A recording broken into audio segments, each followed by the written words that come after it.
ആരെങ്കിലും എൻ്റെ സ്വരം കേട്ട് വാതിൽ തുറന്നു തന്നാൽ ഞാൻ അവൻ്റെ അടുത്തേക്ക് വരും, ഞങ്ങൾ ഒരുമിച്ച് ഭക്ഷിക്കുകയും ചെയ്യും. വെളിപാട് പുസ്തകങ്ങൾ വായന 3-ാം അധ്യായം 20-ാം തിരുവചനമാണ്. സ്വർഗത്തിൻ്റെ വാതിലാണ് അമ്മ. നോക്കിയാലോ. സത്രവാതിലുകൾ എന്ന പ്രയോഗം പോലും നമ്മെ നല്ലതുപോലെ ഭയപ്പെടുത്തുന്നുണ്ട്. മതി ഇതിലെ എന്നൊക്കെ പറയാതെ പറയുന്ന മതിലുകളും മതിൽക്കെട്ടുകളും കൊണ്ട് ജീവിതം ഇന്ന് നമ്മെ നല്ലതുപോലെ നീരസപ്പെടുത്തുന്നുണ്ട്. തുറന്നിട്ട വാതിലുകൾ അല്ല, അടഞ്ഞ വാതിലുകളാണ് അധികവും. ഒരിക്കലും തുറക്കാനാവാത്ത മണിച്ചിത്രത്താഴിട്ട് പൂട്ടിയിട്ടിരിക്കുന്ന എത്രയെത്ര ഹൃദയവാതിലുകളാണല്ലേ നമുക്ക് ചുറ്റുമുള്ളത്.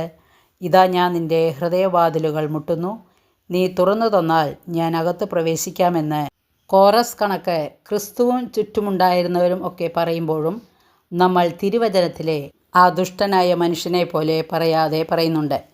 എൻ്റെ കുഞ്ഞുങ്ങൾ ഉറങ്ങിക്കഴിഞ്ഞു, ഞാനും കിടന്നു, ഇനി വാതിൽ തുറക്കുക എന്നത് എളുപ്പമല്ല. സഹോദരരെ, ചില വാതിലുകളെല്ലാം നീ തുറന്നേ മതിയാവൂ. പരിശുദ്ധ അമ്മ സ്വർഗത്തിൻ്റെ വാതിലാണ്. നീ അവളെ കൂട്ടുപിടിച്ചാൽ അവൾ നിശ്ചയമായും നിൻ്റെ ഹൃദയവാതിൽ തുറക്കും.